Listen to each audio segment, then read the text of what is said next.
परमपिता परमेश्वर, धन्यवाद करते हुए आपके समीप आते हैं। हम धन्यवाद करते हैं प्रभु कि आपने जीवन की आशीष दी है, न सिर्फ शारीरिक जीवन बल्कि पवित्र आत्मा के द्वारा आत्मिक जीवन का भी वरदान दिया है। पिता परमेश्वर, आपके महान प्रेम और उस अनुग्रह का अनुभव हमारे जीवन में इसलिए है क्योंकि पवित्र आत्मा के द्वारा आपका प्रेम और आपका अनुग्रह हमारे जीवन में बना रहता है। हर परिस्थिति में प्रभु आप हमें संभालते हैं और उस परिस्थिति में से हमें जयवंत करके निकलने की सामर्थ्य देते हैं, ताकि प्रभु हर परिस्थिति में से जब हम जयवंत होकर निकलते हैं तो हमारा जीवन आपकी महिमा का कारण बनता है और लोग हमारे जीवन को देखकर आपकी उस महिमा को देखते हैं और समझते हैं और जानते हैं कि वाकई में परमेश्वर पर भरोसा रखने वाले लोगों का जीवन परमेश्वर की महिमा को प्रकट करता है। प्रभु, हम आपका धन्यवाद करते हैं आपके पवित्र वचनों के लिए जो पवित्र आत्मा के द्वारा हमारे जीवन में हमें प्राप्त होते हैं। और सिर्फ हम वचन को नहीं प्राप्त करते हैं, वचन का प्रकाश हमारे जीवन में प्राप्त होता है, जिससे हम आत्मिक जीवन में उन्नति पाते जाते हैं। सारी महिमा आपको मिले प्रभु, क्योंकि ये जीवन आपकी ओर से हमें दिया जाता है, हम प्राप्त नहीं कर सकते। इस बात के लिए आपका धन्यवाद करते हैं और पवित्र आत्मा के ऊपर निर्भर रहते हैं कि वो हमें ये जीवन देता रहे और आपकी महिमा के हम पात्र बने। धन्यवाद के साथ प्रभु इस प्रार्थना को आपके इकलौते पुत्र प्रभु यीशु मसीह के नाम से मांगते हैं, आमीन। Praise the Lord. परमेश्वर की बड़ी महिमा हो, क्योंकि वो महिमा का परमेश्वर है। और सबसे बड़ी बात यह है कि परमेश्वर की महिमा को हम सब लोग अपनी आंखों से देखकर समझ सकें और ये बात समझें कि परमेश्वर जो महिमा का परमेश्वर है वो अपने आप को कैसे प्रकट करता है। सृष्टि में भी उसने प्रकट किया है और हमारे व्यक्तिगत जीवन से भी वो अपनी महिमा को प्रकट करना चाहता है। Why most people are unable to perceive the revelation of God, यानी परमेश्वर के उस प्रकाशन को क्यों बहुत से लोग समझ नहीं पाते या उसको ग्रास्प नहीं कर पाते, अपने अंदर उस चीज को ग्रहण नहीं कर पाते हैं या देख नहीं पाते हैं। परसीव का मतलब होता है, परसीव की परिभाषा अगर हम देखें तो परसीव का मतलब होता है टू नोटिस और रियलाइज समथिंग, किस इंद्रियों द्वारा ग्रहण करना, देखना, जानना या किसी चीज का बोध होना। क्यों लोग सृष्टि में परमेश्वर की महिमा का बोध नहीं प्राप्त कर पाते, देख नहीं पाते या उसको जान नहीं पाते? परमेश्वर के स्पेशल रेवलेशन के द्वारा परमेश्वर के वचन में भी सेम चीज है और हम लोग परमेश्वर के वचन में भी परमेश्वर की महिमा को देख नहीं पाते हैं। और परसीव का एक और मीनिंग है टू अंडरस्टैंड और think of something in a particular way, किसी बात को किसी विशेष दृष्टिकोण से देखना या सोचना। जब हम परमेश्वर के वचन को सुनते और पढ़ते हैं तो हम उस विशेष दृष्टिकोण तक नहीं पहुंच पाते कि हम परमेश्वर की महिमा को या परमेश्वर की सामर्थ को या परमेश्वर के प्रेम को या उसके अनुग्रह को देखें या उसके विषय में सोचें, ताकि परमेश्वर के वचन के द्वारा हम सबको परमेश्वर की महिमा का प्रकाश मिले। ये इसलिए होता है because mostly people are full of consciousness about world and self conscious but unable to comprehend spiritual things. ये इसलिए है ऐसा, इसका कारण ये है क्योंकि अधिकतर लोग, ज्यादातर लोग जो हैं वो संसार का बोध रखते हैं, संसारिकता से भरे हुए हैं और ये कॉन्शियसनेस अबाउट द वर्ल्ड ये हमारे शरीर को दिखाता है, क्योंकि शरीर का संपर्क संसार से हमारे रहता है, ये हमारा बाहरी संपर्क के लिए है शरीर। तो जो लोग शरीर में जीवन बिताते हैं वो संसारिकता का शिकार बन जाते हैं और संसारिकता के में फंस जाते हैं और संसार में उनको बस ये मालूम है कि उसके पास क्या है, हमारे पास क्या नहीं है, उस मेरे पास क्या चीज होनी चाहिए, उसके पास क्यों है, मेरे पास क्यों नहीं है। सिर्फ संसारिकता, और संसारिकता में खास बात है मटेरियलिस्टिक होना, भौतिकवाद, भौतिकवादी। और अधिकतर लोग भौतिकवादी हैं, भौतिक वस्तुओं के पीछे ललायित रहना, भौतिक वस्तुओं के लिए काम करना, भौतिक वस्तुओं के लिए किसी भी हद तक चले जाना और भौतिक चीजों में मन लगा होना। और दूसरी चीज है सेल्फ कॉन्शियस। सेल्फ कॉन्शियस का मतलब होता है कि अपने में, यानी अपने स्वार्थ में। ये हमारा प्राण जो है ये स्वार्थी है। हम केवल ये सोचते हैं कि हमें ये चीज क्यों नहीं मिली, किसी को मिले या ना मिले हमारे पास होनी चाहिए। ये है हमारा सेल्फ कॉन्शियसनेस। तो हर व्यक्ति शारीरिक दशा में है, वो शरीर की बातों में और अपने मन की अभिलाषाओं और इच्छाओं में अपने आप में लिप्त रहता है। और इसके अलावा, और ऐसे लोग जब परमेश्वर का वचन सुनते हैं तो उन्हें कभी भी प्रकाशन नहीं मिलेगा।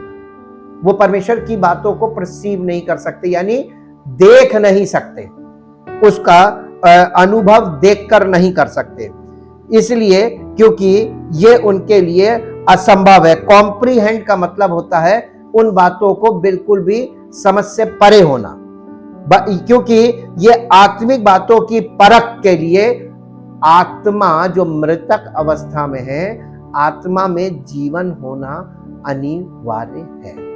अब आप ये देखिए क्यों लोग, मैक्सिमम लोग, अधिकतर लोग, ज्यादातर लोग परमेश्वर के वचन को सुनते तो हैं लेकिन परसीव नहीं करते। क्यों? क्योंकि वो जिस दशा में है उस दशा में आत्मिक बातें कभी भी समझ में नहीं आई। चाहे सारी जिंदगी सुन लें, सारी जिंदगी कलीसिया में जाएं, सारी जिंदगी वो वचन को सुन लें, सारी जिंदगी बाइबल पढ़ लें, सारी जिंदगी प्रचार कर लें, लेकिन वो परसीव नहीं कर सकते। क्योंकि परसीव करने के लिए आपका, जैसे शारीरिक व्यक्ति को अगर आप इसको थोड़ा सा पलट के देखिए, शारीरिक व्यक्ति जब शरीर में प्राण निकल जाता है तो उसका शरीर निष्क्रिय हो जाता, किसी काम का नहीं, जिस दशा में है वैसे ही पड़ा रहेगा। आप बोल रहे हैं, लोग रो रहे हैं, लोग चिल्ला रहे हैं, लोग कुछ कह रहे हैं, उसके ऊपर कोई प्रतिक्रिया नहीं। उसका कारण क्या है? क्योंकि उसका शरीर मृतक अवस्था में चला गया। और शरीर और आत्मा ये दो भाग हैं, और इन दोनों के बीच का भाग है प्राण। प्राण जो है, प्राण अंदर शरीर में है तो शरीर जीवित है, लेकिन प्राण हमारे अंदर है लेकिन हमारी आत्मा मृतक है। तो ये आत्मा में जीवन कहां से आएगा? परमेश्वर आत्मा है और मनुष्य पतन के बाद से शारीरिक दशा में है, आत्मिक तौर पे मृतक। अब चाहे आप किसी भी रिलीजन को फॉलो कर लीजिए और कितनी भी भक्ति कर लीजिए, आत्मा में जीवन आ सकता है? क्यों? आपकी भक्ति से आत्मा में जीवन नहीं आ सकता। उसका कारण है आप जो भक्ति कर रहे हैं वो शारीरिक भक्ति है, और आपके मन के विचारों के अनुसार आप भक्ति कर रहे हैं, क्योंकि आप ये सोचते हैं कि हम ऐसा करेंगे तो प्रभु प्रसन्न होंगे। लेकिन परमेश्वर का वचन जो इस स्पेशल रेवलेशन जिसको बोलते हैं, विशेष प्रकाशन है, वो हमें इसी संबंध में जागरूक करता है कि नहीं, तुम्हारे कुछ भी कर लेने से परमेश्वर कुछ प्रतिक्रिया नहीं करेगा। इसलिए परमेश्वर के वचन के द्वारा हमें हमें इस बात की जानकारी प्राप्त होती है कि हमारी खुद की भक्ति से, जिसे हम कहते हैं स्वधार्मिकता, हमारी खुद की धार्मिकता से हम उद्धार भी नहीं प्राप्त कर सकते और ना हमारी आत्मा में जीवन आएगा।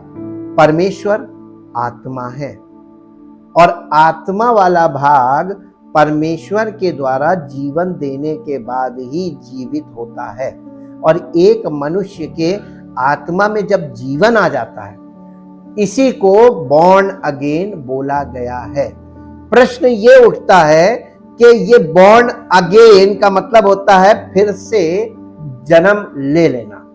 तो हमारा शरीर और एक बार जन्म होता है, शारीरिक जन्म, उसके बाद फिर से हमारी आत्मा का जन्म। इसका मतलब हमारी आत्मा पहले जीवित थी, फिर मर गई, इसीलिए बॉर्न अगेन वर्ड यूज किया जाता है कि फिर से आत्मा में जीवन आ जाना। ये हमें ये वाला विषय है, हमको उत्पत्ति में ले जाता है आदम के पतन पे।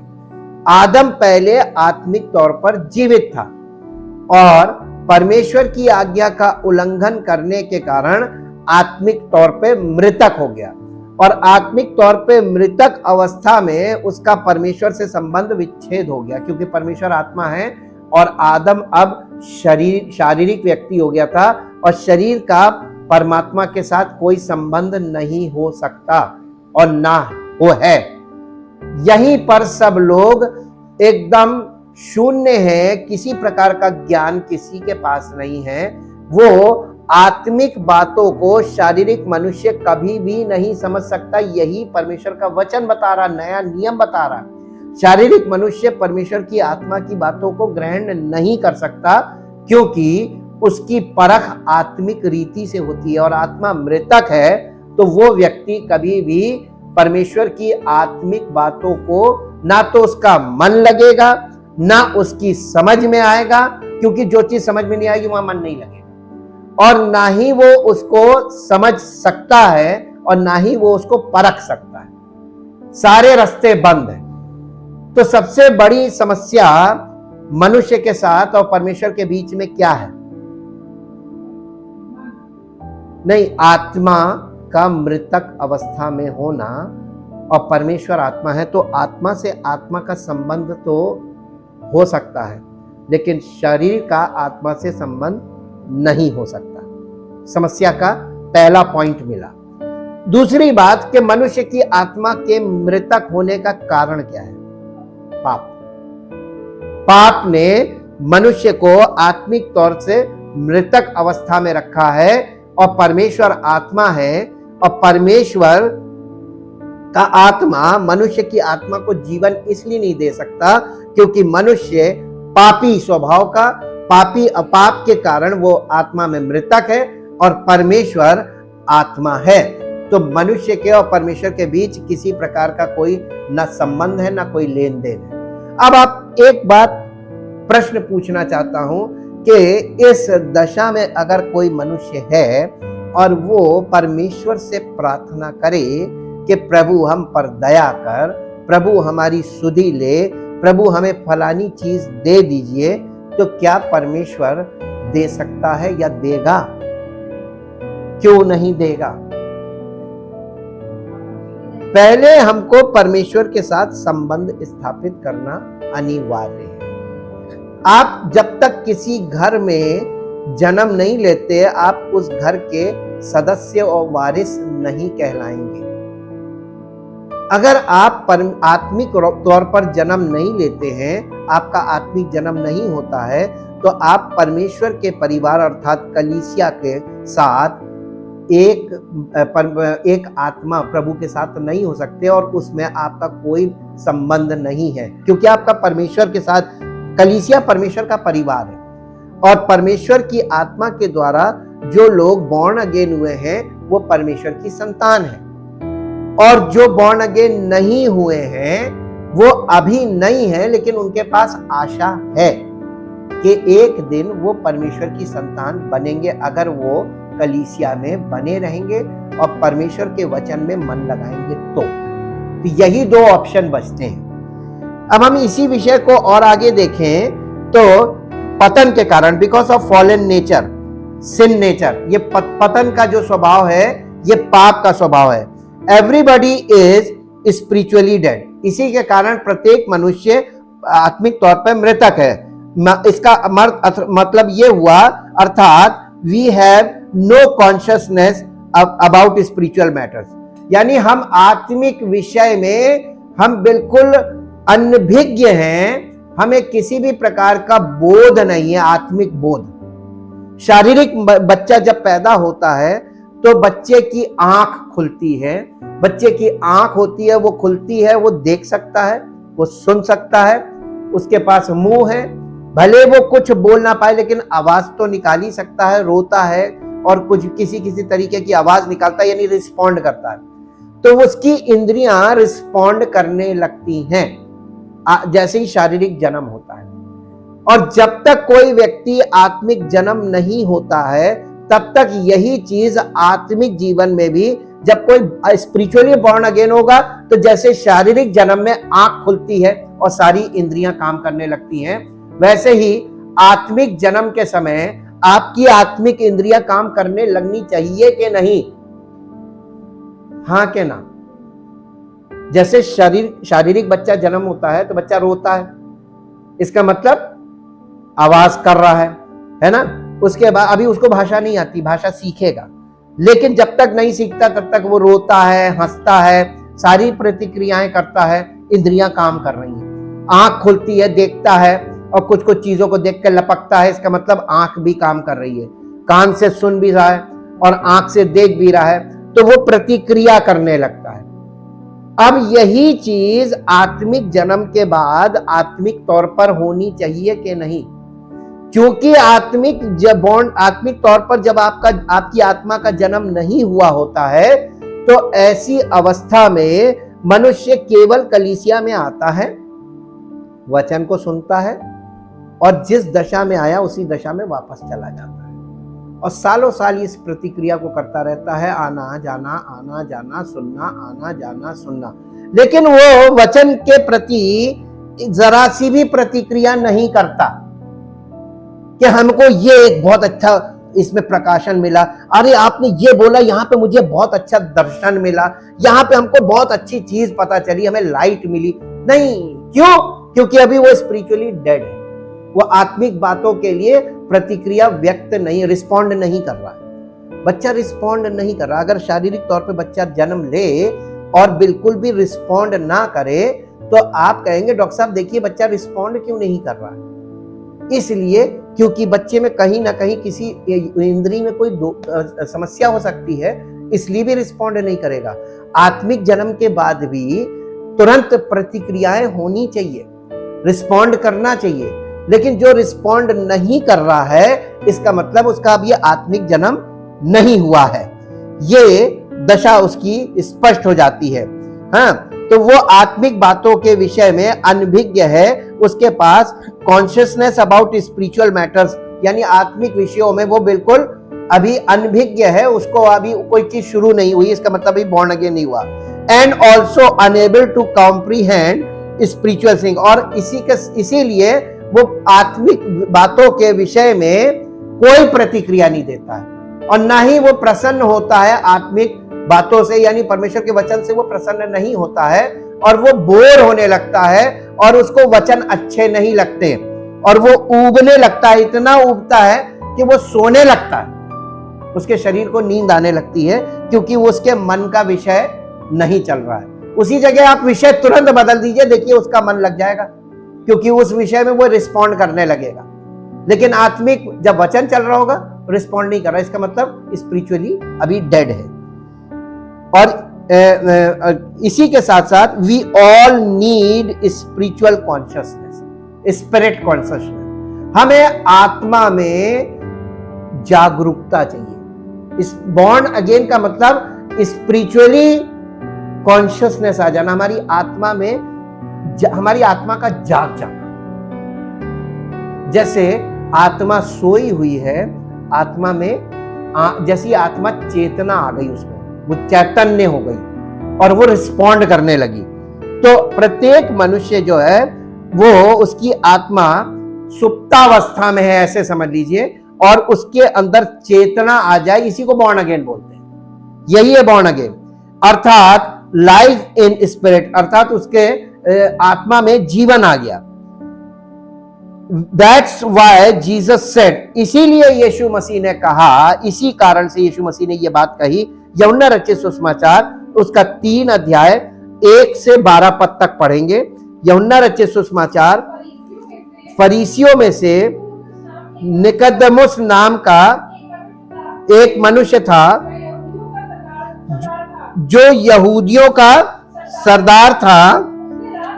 उसने रात को यीशु के पास आकर उससे कहा, हे रब्बी, हम जानते हैं कि तू परमेश्वर की ओर से गुरु होकर आया है, क्योंकि कोई इन चिन्हों को जो तू दिखाता है, यदि परमेश्वर उसके साथ ना हो तो नहीं दिखा सकता।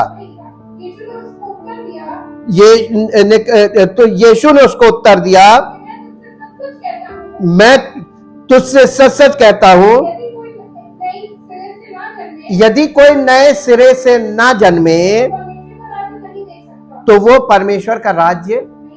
अब ये बताइए, जब तक आप बॉर्न अगेन नहीं होंगे तब तक स्पिरिचुअल आईज आपकी नहीं खुलेंगी, और जब तक स्पिरिचुअल आईज नहीं खुलेंगी तो आप परमेश्वर के राज्य को देख नहीं सकते। तो आप परमेश्वर के राज्य को जब देखेंगे नहीं तो विश्वास क्या करेंगे? एक विश्वास होता है कि कोई व्यक्ति आपसे आके कहे कि वहां पे ये हो गया, आप शायद उस बात पे विश्वास कर लें, लेकिन मैं नहीं करूंगा। पूछिए क्यों? इसलिए जब तक मैं अपनी आंखों से देख नहीं लूंगा तब तक नहीं विश्वास। सुना हुआ गलत हो सकता है, इसलिए स्वयं देखना चाहिए। अब आपको एक इंसिडेंट बताते हैं। यीशु मसीह का जब जन्म हुआ था तो स्वर्गदूत प्रकट हुआ चरवाहों के पास, जो भेड़ों को चरा रहे थे रात के समय। जब वो स्वर्गदूत प्रकट हुआ, उसने कहा कि आकाश में परमेश्वर की महिमा हो और पृथ्वी पर उन मनुष्यों में जिनसे वो प्रसन्न है शांति हो। और वो कहने लगा, मैं तुम्हें बड़े आनंद का सुसमाचार सुनाता हूं जो सब मनुष्यों के लिए होगा। तुम्हारे लिए एक बालक उत्पन्न हुआ है और वो उद्धार करता है, और उसका पता है कि तुम एक बालक को कपड़े में लिपटा और चरनी में पड़ा हुआ पाओगे। और ये बताकर वो चला गया। अब वो चरवाहों ने आपस में कहा कि आओ, जो समाचार हमें मिला है हम चलकर इसका पता लगाएं। और उन लोगों ने वहां से बैतलहम में जाकर प्रभु यीशु मसीह को, उस बच्चे को अपनी आंखों से देखकर प्रभु की महिमा भी की और विश्वास किया। तो विश्वास कैसे किया? सुनकर के, देखकर। आप विश्वास कैसे कर रहे हैं? तभी तो कच्चा है। जब आप कोई चीज सुनते हैं ना तो बीच में बहुत सी चीजें आपके माइंड में काम करेंगी, पता नहीं है भी कि नहीं है, तो कैसा है, हम तो देखे नहीं, हमका क्या पता। जब कोई आपसे पूछेगा काउंटर क्वेश्चन करके कि तुम यीशु मसीह पर कैसे विश्वास करते हो, तुमने अपनी आंखों से देखा, तो आप क्या कहेंगे? भैया वो फलाने हैं, उन्होंने बताया था, हमने विश्वास कर लिया। तो आप फंस गए अपनी बातों में। आप किसी की सुनकर विश्वास क्यों कर रहे हैं? सुना हुआ गलत भी हो सकता है, वो प्रमाणित नहीं है। जब तक आप, इसीलिए जो सुसमाचार परमेश्वर ने मनुष्यों के लिए रखा है वो प्रकाशन है। जब तक कोई नए सिरे से जन्म नहीं लेता है वो स्वर्ग का राज्य देख नहीं सकता, और जब तक वो देख नहीं सकता तब तक वो स्वर्ग के राज्य की इच्छा नहीं करेगा, प्रवेश करना नहीं चाहेगा। तो ये दशा आज मैक्सिमम लोगों की है जो अपने आप को कहते हैं हम मसीही विश्वासी हैं, उनकी यही दशा। आगे पढ़िए। निकोदेमुस ने उससे कहा, मनुष्य जब बूढ़ा हो गया, देखिए यीशु मसीह उससे बात कर रहा है और वो यहूदियों का हेड है, और यहूदियों के हेड के पास परमेश्वर का लिखित वचन है, व्यवस्था है, भविष्यवक्ताओं की पुस्तकें हैं, लेकिन वो यीशु मसीह की बात को क्यों नहीं समझ पाया कि यीशु मसीह किस संदर्भ में बात कर रहा है। बॉर्न अगेन के विषय में यीशु मसीह बात कर रहा था, और उसका प्रश्न देखिए, वो शारीरिक प्रश्न कर रहा है। कहने लगा, मनुष्य बूढ़ा होकर क्यों कर जन्म ले सकता है? क्या वो अपनी माता के गर्भ में दोबारा प्रवेश करके, देखिए बॉर्न अगेन की परिभाषा वो क्या कह रहा है कि हमें फिर से वो शारीरिक जन्म को बॉर्न अगेन से जोड़ के कह रहा है। आज बहुत से मसीही लोग बॉर्न अगेन नहीं जानते। मैं आपको पक्की बात बता रहा हूं, 100% ये सत्य है। इसका कारण है कि अगर यहूदियों का जो हेड था उसको नहीं मालूम था, तो आज के मसीही लोगों को कहां से ये ज्ञान मिल जाएगा? जब तक बॉर्न अगेन नहीं होंगे तब तक ये ज्ञान नहीं मिल सकता। ये वो ज्ञान है जो आपके जीवन में सिद्ध होकर ही आपको पता चलेगा, और या किसी बॉर्न अगेन को देखकर आप समझ सकते हैं, लेकिन उसमें भी आपके 1000 प्रश्न उठेंगे कि ये कैसे हो गया। ये एक ऐसा जटिल काम है जो परमेश्वर के द्वारा किया जाने वाला कार्य है। आगे पढ़िए। यीशु ने इस बात पर उसको जवाब दिया कि मैं तुझसे सच सच कहता हूं, जब तक कोई मनुष्य जल और आत्मा से ना जन्मे तो वो परमेश्वर के राज्य में ले। और थोड़ा सा उसने थियोलॉजिकल कर दिया यीशु मसीह ने इस बात को, ताकि वो जो पुस्तक पढ़ रहा है, जितनी पुस्तकों का उसने अध्ययन किया है, शायद इसको क्लू मिल जाए, लेकिन फिर भी उसको क्लू नहीं मिलता है। आगे पढ़िए। अब यीशु मसीह कह रहा है क्योंकि जो शरीर से जन्मा है।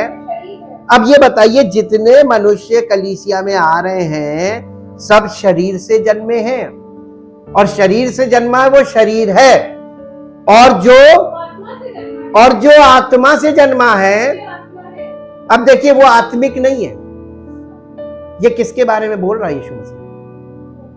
ना, ये स्वयं के बारे में बोल रहा है, क्योंकि मसीही विश्वासी बॉर्न अगेन के बाद आत्मिक होता है, आत्मा नहीं हो सकता। लेकिन यीशु मसीह जो आत्मा के द्वारा जन्मा है, यीशु मसीह का जन्म कैसे हुआ था? आप उसके जन्म में फिर जाइए पीछे। एक कुंवारी गर्भवती हुई, और भविष्यवाणी में था ना कि एक कुंवारी गर्भवती होगी, पुत्र जनेगी, उसका नाम इमैनुएल रखना, जिसका अर्थ है परमेश्वर हमारे साथ है। और जब मदर मेरी के पास स्वर्गदूत प्रकट हुआ, उसने कहा कि परमेश्वर की ओर से संदेश दिया कि तू गर्भवती होगी, एक पुत्र को जनेगी, उसका नाम यीशु रखना। तो वो चौंक गई, कहने लगी ये कैसे संभव है, मैं किसी पुरुष को जानती तक नहीं। उस समय उसकी शादी नहीं हुई थी, केवल मंगनी हुई थी। उस स्वर्गदूत ने कहा कि परमेश्वर का आत्मा तुझ पर छाया करेगा, और जो तुझसे उत्पन्न होगा वो परम प्रधान का पुत्र कहलाएगा। तो मदर मेरी ने कहा कि मुझे तेरे वचन के अनुसार हो, मैं प्रभु की दासी हूं, मुझे तेरे वचन के अनुसार हो। उसने उस वचन को ग्रहण किया, और वचन देहधारी हो गया, और पवित्र आत्मा के द्वारा उस वचन का देह धारण हुआ, और उसके द्वारा प्रभु यीशु मसीह का जन्म हुआ, और वो जीवन देने वाली आत्मा बना। यही बात वो कह रहा है, जो शरीर से जन्मा है वो शरीर, यानी वो उसको बता रहा है कि तुम शारीरिक जन्म से आए हो, और मैं आत्मा के द्वारा जन्म लेकर आया हूं।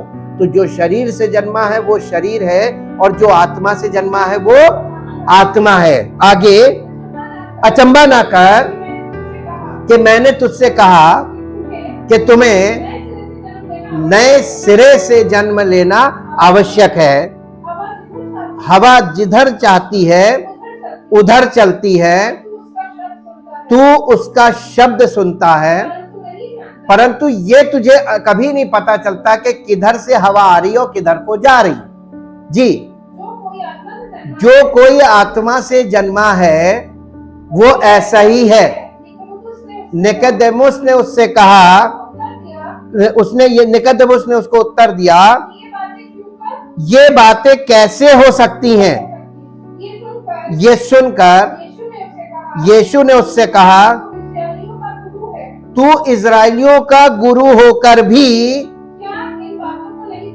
क्या इन बातों को, अब बताइए, इजराइलियों के गुरु को ये बात नहीं मालूम थी, तो आज मसीही विश्वासियों को कहां से मालूम होगी? ये इसका हार्ड टू डाइजेस्ट है, यानी ये बातें सह लेना या इसको हजम कर लेना, इसको समझ जाना और इसके अनुसार हमारे जीवन में वो हो जाना, ये इम्पॉसिबल चीज है। और जो कुछ इम्पॉसिबल है वही परमेश्वर के द्वारा संभव होता है। असंभव चीज परमेश्वर ने नए वाचा में हमारे सामने रखी है, ताकि हम विश्वास ये करें कि परमेश्वर चाहेगा तो हो सकता है। जैसा मदर मेरी ने कहा, मुझे तेरे वचन के अनुसार, मैं प्रभु की दासी हूं, मुझे तेरे वचन के, मेरे साथ तेरे वचन के अनुसार हो। और इसका नतीजा यह हुआ कि परमेश्वर की महिमा उसके जीवन से प्रकट हुई। वैसे ही परमेश्वर की महिमा हर उस विश्वासी के जीवन में जो परमेश्वर पे निर्भर करेगा कि प्रभु चाहेगा तो संभव है, तो बॉर्न अगेन हो सकता है। ये आशा है। आगे पढ़िए, आशा ही जीवन है। जी, मैं तुझसे सच सच कहता हूं हम जो जानते हैं वो कहते हैं, और जिसे हम जो जानते हैं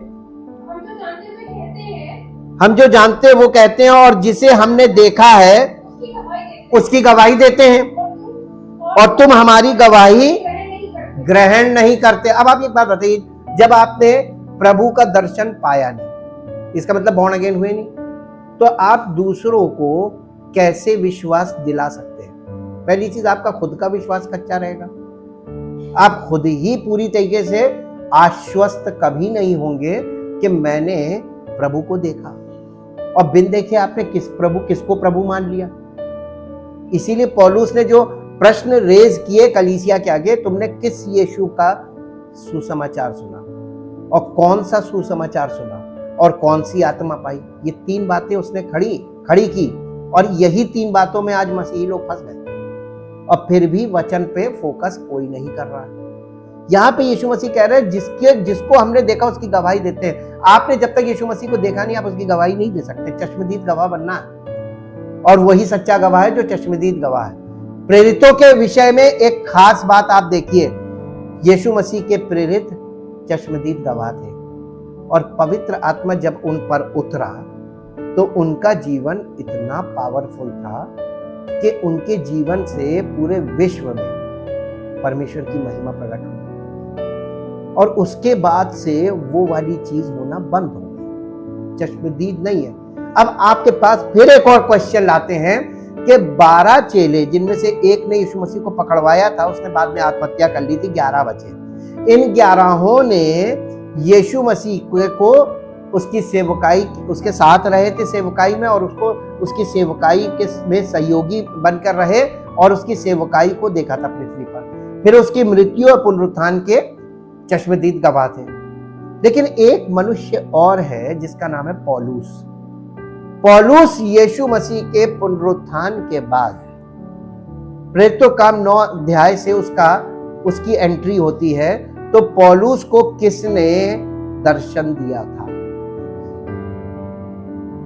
पौलुस चाह रहा था कि यीशु मसीह दर्शन दे, कि यीशु मसीह ने अपनी इच्छा से उसको दर्शन दिया? अपनी इच्छा से दिया था ना। तो प्रभु यीशु मसीह अपनी इच्छा से आपको दर्शन दे, उसके ऊपर आप दबाव नहीं बना सकते कि मुझे दर्शन दे। आप प्रभु की इच्छा के अनुसार, क्योंकि जिनके नाम जीवन की पुस्तक में लिखे हैं उन्हीं को वो जन्म देगा, उन्हीं को वो जागरूक कर देगा और उनको चुन के निकाल लेगा। इसलिए प्रभु यीशु मसीह ने यूहन्ना 10 अध्याय में जो दावे किए हैं ना, कि मेरी और भी भेड़ें जो इस भेड़शाला की, उन्हें भी मुझे लाना है, तो इसका मतलब भेड़ों को कौन लेकर आ रहा है कलीसिया में?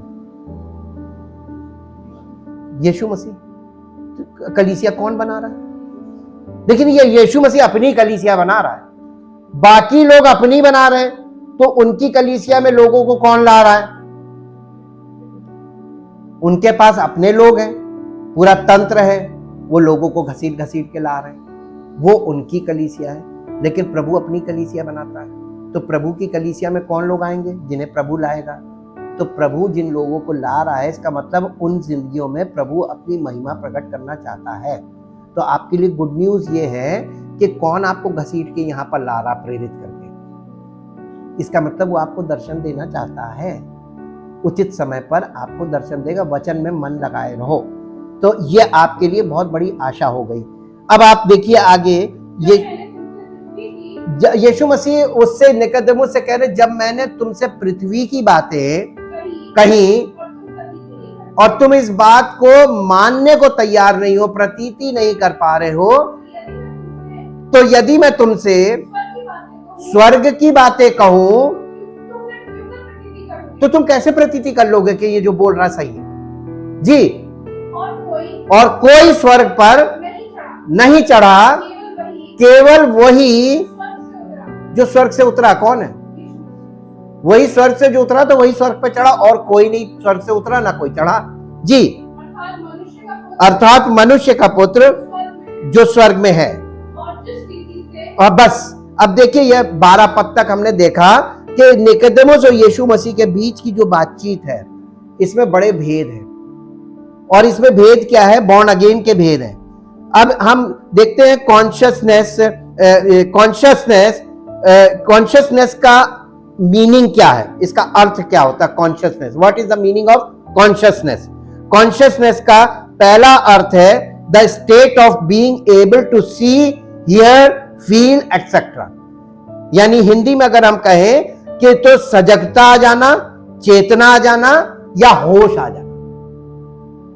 जैसे आपको अचानक से होश आ गया, रे हम कहां घूम रहे हैं यार, प्रभु हमारा इतना अद्भुत है और हम कहां संसार में फंस गए, सांसारिक विचारों में फंस गए। एकदम से होश आ जाना। और कॉन्शियसनेस का दूसरा पॉइंट है द स्टेट ऑफ रियलाइजिंग और नोटिसिंग दैट समथिंग एग्जिस्ट, यानी किसी बात के अस्तित्व के प्रति सजगता या जागरूक हो जाना। जो पहले दिख नहीं रहा था वो तुरंत दिखने लगा। आपको सृष्टि में परमेश्वर की महिमा दिखने लगेगी, आपको वचन में परमेश्वर की महिमा दिखने लगेगी। इसका मतलब आपकी आत्मा में जीवन आ गया, कॉन्शियसनेस आ गई, अवेयरनेस आ गई, जागरूकता आ गई। और ये जागरूकता आ जाएगी आत्मिक जन्म से ही। Our minds habitually works physically. हम सब का जो माइंड है, हमारी बुद्धि, हमारी समझ, हमारी सोच, हमारी कल्पना, ये सब फिजिकल काम करती है, स्पिरिचुअली नहीं करती है। ये फिजिकली काम करती है because we are living in the world according to the pattern of the world. यानी हम इस संसार में जीवन बिता रहे हैं और इस संसार के रीति के अनुसार जीवन व्यतीत कर रहे हैं। यही वर्ल्ड कॉन्शियस लाइफ है, हमारा सांसारिक जीवन। And we are self conscious means our lives are selfish motives. और हम यानी अपनी स्वार्थ के लिए जीवन बिता रहे हैं संसार में। संसार में सब लोग स्वार्थी हैं और सब अपने स्वार्थ की कामना करते हैं कि हमारा ये काम बन जाए, हमारा ये हो जाए। तो हम सब स्वार्थी जीवन में हैं। We are self conscious means our lives are selfish motives. हमारा जो उद्देश्य है हमारे जीवन का वो स्वार्थ है। इसलिए इफिसियों की पत्री 2 अध्याय उसका 1, 2 और 3 पद पढ़िए। इफिसियों की पत्री 2 अध्याय उसका 1, 2 और 3 पद। और उसने तुम्हें भी जिलाया, तुम्हें भी झिलाया नहीं, जिलाया। हिंदी में मालूम है थोड़ा सा अगर शब्द फर्क हो जाए तो अर्थ बहुत ज्यादा फर्क हो जाता है। परमेश्वर ने ये पौलुस ने कलीसिया को पत्री लिखी और कहा उसने तुम्हें भी जिलाया जो अपने अपराधों और पापों के कारण पहले क्या थे, यानी स्पिरिचुअली डेड थे, आत्मिक तौर पर मृतक थे जी, जिनमें तुम पहले संसार की रीति पर और आकाश के अधिकार के हाकिम अर्थात उस आत्मा के अनुसार चलते थे जो अब भी आज्ञा ना मानने वालों में, इसका मतलब अभी भी काम कर रहा है। जो बात यहाँ पे लिखी है ये वाले लोग अभी भी बहुत ज्यादा हैं, सांसारिक जीवन वाले जी। इनमें हम सब के सब अब देखिए, ये इफिसियों की कलीसिया को संबोधित करके लिखा जा रहा है। इसमें आप अपने आप को कभी भी नहीं जोड़ सकते, क्योंकि हम अभी हमारी कलीसिया में अभी यहाँ पर बॉर्न अगेन नहीं हुए सब लोग, थोड़े थोड़े हो रहे हैं, लेकिन सब लोग बॉर्न अगेन नहीं हुए। तो जैसे जैसे बॉर्न अगेन हो रहे हैं, वो किस चीज से छूट रहे ये देखिए, और जो अभी बॉर्न अगेन नहीं हुए वो किस चीज में लिप्त हैं आप ये भी देखिए।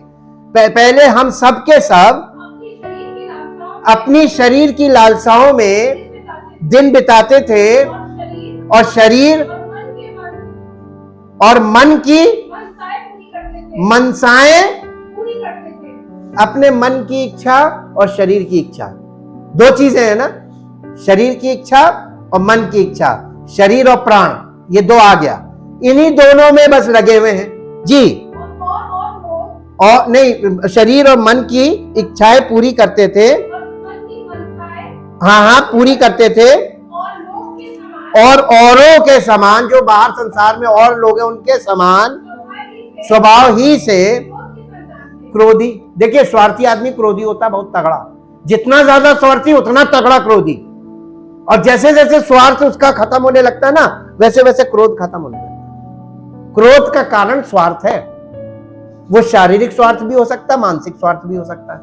और जैसे जैसे आप स्वार्थ आपके अंदर से मिटने लगेगा, स्वार्थ पर आप जय पाने लगेंगे, वैसे वैसे क्रोध अपने आप जीरो हो जाएगा। अब क्रोध का कारण पता चल गया ना, उसका जड़ कहां है? स्वार्थ। और ये हर मनुष्य में ये प्रतिक्रिया चल रही है। रोमियो की पत्री 8 अध्याय का 5 पद पढ़िए, यहां पर साइकोलॉजी दी गई है। रोमियो की पत्री 8 अध्याय उसका 5 पद जी। क्योंकि शारीरिक व्यक्ति शरीर की बातों पर मन लगाता है, परंतु आध्यात्मिक, देखिए एक बॉर्न अगेन होगा ना तो वो आत्मा की बातों में मन लगाने लगेगा, लेकिन अगर वो बॉर्न अगेन नहीं है तो वो शारीरिक बातों में मन लगाएगा, आत्मिक बातों में वो कोई रिस्पॉन्ड नहीं करेगा, चुप रहेगा, सुन लेगा, रिस्पॉन्ड नहीं करेगा, प्रतिक्रिया नहीं होगी। इसलिए बहुत बार लोग प्रतिक्रिया नहीं कर पा रहे। फिर एक और पॉइंट देखते हैं, the reason of spiritually dead is sin. आत्मिक तौर पर मृतक होने का कारण पाप, ठीक, और ये ओरिजिनल सिन है फ्रॉम एडम। तो हम सब आदम की संतान होने के कारण आत्मिक तौर पर मृतक पैदा हुए हैं, शारीरिक तौर पे उत्पन्न हुए, लेकिन आत्मिक तौर पे हमारी आत्मा निष्क्रिय है, काम नहीं कर रही। रोमियो की पत्री 6 अध्याय 23 पद पढ़िए, रोमियो की पत्री 6 अध्याय 23 पद। यहां इस प्रकार से पौलुस ने बताया, क्योंकि पाप की मजदूरी तो मृत्यु है, परंतु परमेश्वर का वरदान हमारे प्रभु मसीह यीशु में अनंत जीवन है। देखिए, पाप की मजदूरी क्या है? मृत्यु है।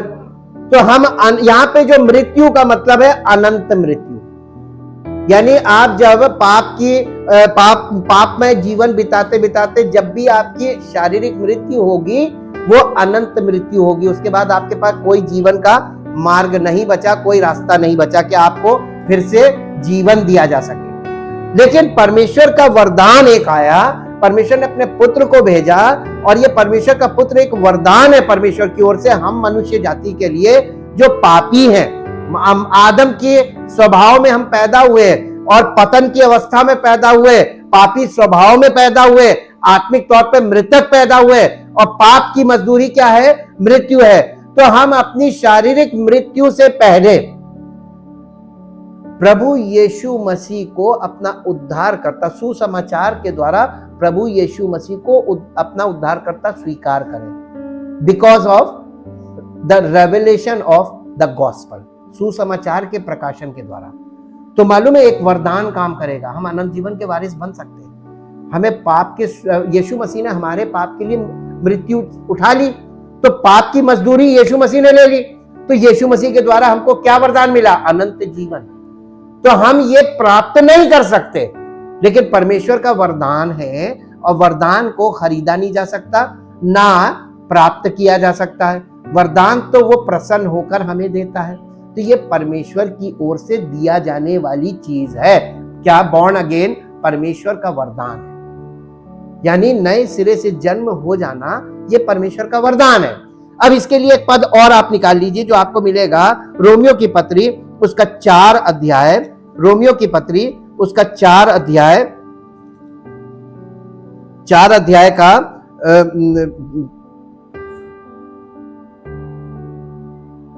3 पद से पढ़िए, बल्कि पहले पद से पढ़िए, 1 2 3 4। सो हम क्या कहें हमारे शारीरिक पिता अब्राहम को क्या प्राप्त हुआ? क्योंकि यदि अब्राहम कर्मों से धर्मी ठहराया जाता तो उसे घमंड करने की जगह होती, यानी वो घमंड कर सकता था जी, परंतु परमेश्वर के निकट नहीं। पवित्र शास्त्र क्या कहता है? ये कि अब्राहम ने क्या किया? परमेश्वर पर विश्वास किया और उसका ये विश्वास अब्राहम के विषय में या अब्राहम के लिए परमेश्वर की धार्मिकता गिना गया जी। आगे, काम करने वाले की मजदूरी देना दान नहीं परंतु हक समझा जाता है। अगर आप मान लीजिए कि आप कोई काम कर रहे हैं, प्रयास कर रहे हैं, प्रयत्न कर रहे हैं, किसी के लिए आप कुछ कर रहे हैं, तो आप काम कर रहे हैं तो आपको बदले में मजदूरी तो मिलनी चाहिए, हक है ना, दान नहीं है। लेकिन अगर आप काम करके भी नहीं प्राप्त कर सकते, वहां क्या करेंगे? आप काम करेंगे तो आपको मजदूरी मिलेगी ना, जो आपने काम किया उसका दाम मिलेगा। लेकिन अगर आप काम करने लायक ही नहीं है, यानी ऐसा काम जिसे आप खुद कर ही नहीं सकते, तो आप क्या करेंगे? नहीं, कुछ नहीं, कैसे? तब आप उस पर भरोसा कीजिए जो कर सकता है। कौन कर सकता है? आपको स्पिरिचुअली आपकी आत्मा को जन्म कौन दे सकता है? तो जो कर सकता है, असंभव को संभव कर सकता है, उस पर विश्वास करने को ही परमेश्वर की धार्मिकता बोला गया है। ये नहीं कि हम विश्वास करते, हम प्रार्थना करते और प्रभु करेगा, ये तो उल्टा हो गया, ये सुसमाचार के ऑपोजिट हो गया, ये झूठा सुसमाचार है। अब आप इसमें अगला पद पढ़िए, परंतु जो काम नहीं करता वरन भक्तिहीन के धर्मी ठहराने वाले पर विश्वास करता है, उसका विश्वास उसके लिए। अब आपको समझ में आया कौन सा विश्वास? आपको किस पर विश्वास करना है कि वो हमारी आत्मा को जीवित कर सकता है। अगर आप उस पर भरोसा कर लेंगे कि वो कर सकता है, तो वो आपकी आत्मा को जीवित कर देगा। लेकिन वो आपको उस पर भरोसा करने पड़ेगा जो भक्तिहीन को धर्मी ठहरा सकता है। हम क्या हैं? भक्तिहीन। लेकिन संसार तो भक्तों से भर गया, कलीसियाएं भक्तों से भर गई। ये गलत चिन्ह है, ये नहीं होना चाहिए था। हर भक्तिहीन को धर्मी ठहराने के लिए प्रभु यीशु मसीह आया था। अगर हर व्यक्ति अपने प्रयास से अपनी भक्ति का प्रदर्शन कर रहा है, वो परमेश्वर की धार्मिकता नहीं है। अब कुछ कुछ समझ में आया होगा और आना चाहिए जी। अब देखिए, मनुष्य पाप के कारण आत्मिक तौर पर मृतक है। We all need consciousness about sin. देखिए, प्रभु यीशु मसीह, पाप के विषय में हमको जानकारी कहां से मिलेगी? क्योंकि कोई मनुष्य अपने आप को पापी मानने को तैयार ही नहीं है। सब तो अपने आप को धर्मी कह रहे हैं। जिस कलीसिया में जाके कलीसिया के लोगों से कहिए सब धर्मी हो गए, यही यहूदियों की हालत थी, सब धर्मी। तो यीशु मसीह तो पापियों के लिए आया था, उसको पापी मिल ही नहीं रहे, सब धर्मी हो गए, तो किसको वो जीवन दे?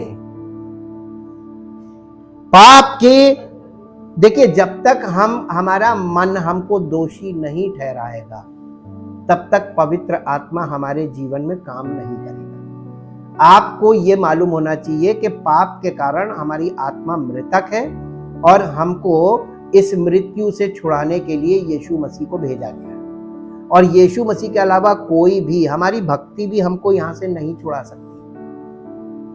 अब एक पद निकालिए जो आपको मिलेगा, 1 तिमोथियस 1 अध्याय 8 से 11 पद तक पढ़ेंगे। पहला तिमुथियुस पहला अध्याय 8 से 11 पद। जी, पर हम जानते हैं कि यदि कोई व्यवस्था को सही रीति से, सही तरीके से काम में लाए नहीं तो व्यवस्था भली है। हम पढ़ देते हैं, वो वर्जन सही नहीं बता रहा है। पर हम जानते हैं कि यदि कोई व्यवस्था को उचित रीति से काम में लाए तो वो भली है। क्या व्यवस्था?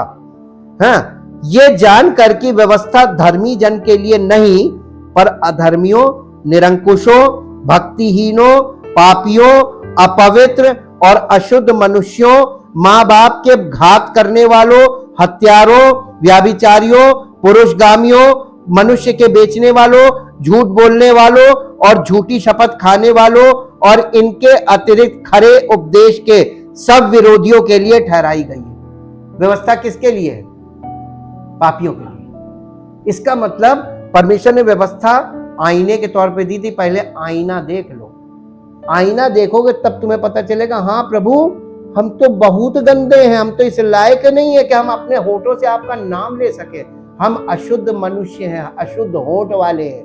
जब आप आईना देखेंगे, ये व्यवस्था आईना थी और लोगों ने आईने को किनारे रख दिया, धूल जम गई आईने पे, और अब उनको सब अपने आप को धर्मी कह रहे हैं। कौन सा आईना देख रहे हो कि तुम अपने आप को धर्मी कह रहे हो?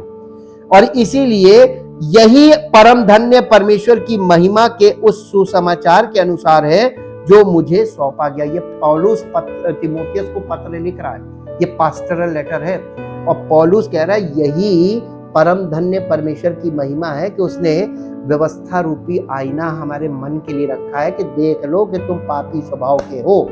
और जब आपको पता चलेगा मैं पापी, दुष्ट और घातक व्यक्ति हूं, अपराधी हूं, और परमेश्वर इसका निवारण मैं अपनी भक्ति के द्वारा नहीं कर सकता।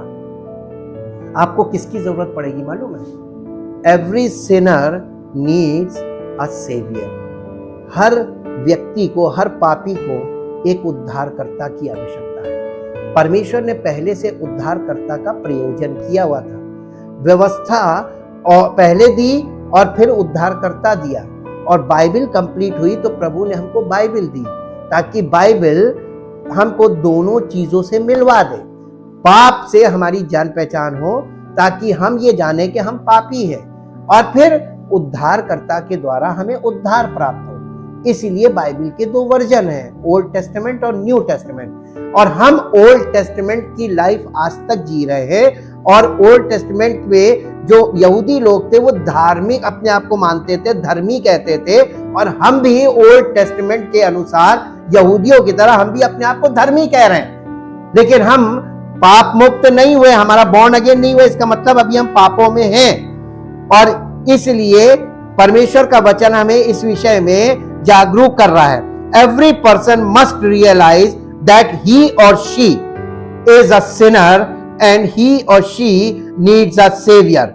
यानी प्रत्येक व्यक्ति इस बात पर ऑब्जर्व करने का मतलब इस बात का अवलोकन करे। अवलोकन करे, अवलोकन क्या करे कि हमारा जो भीतरी मनुष्यत्व है according to the law of God, यानी परमेश्वर की व्यवस्था के अनुसार, which is a mirror to show our sinful self.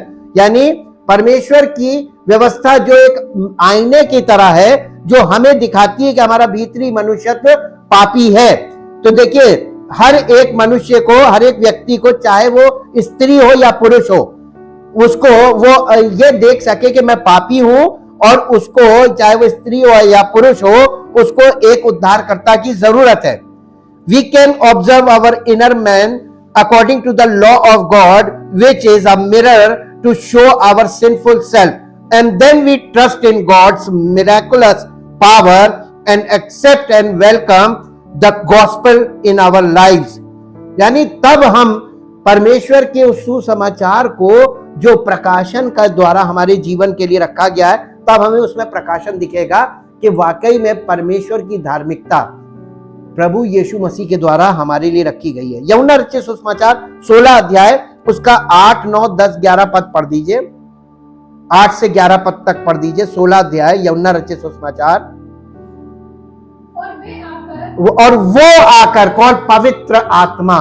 यीशु मसीह पवित्र आत्मा के विषय में बता रहे हैं कि और वो आकर संसार को पाप और धार्मिकता और न्याय, 3 विषयों में, पाप, धार्मिकता और न्याय के विषय में निरुत्तर करेगा।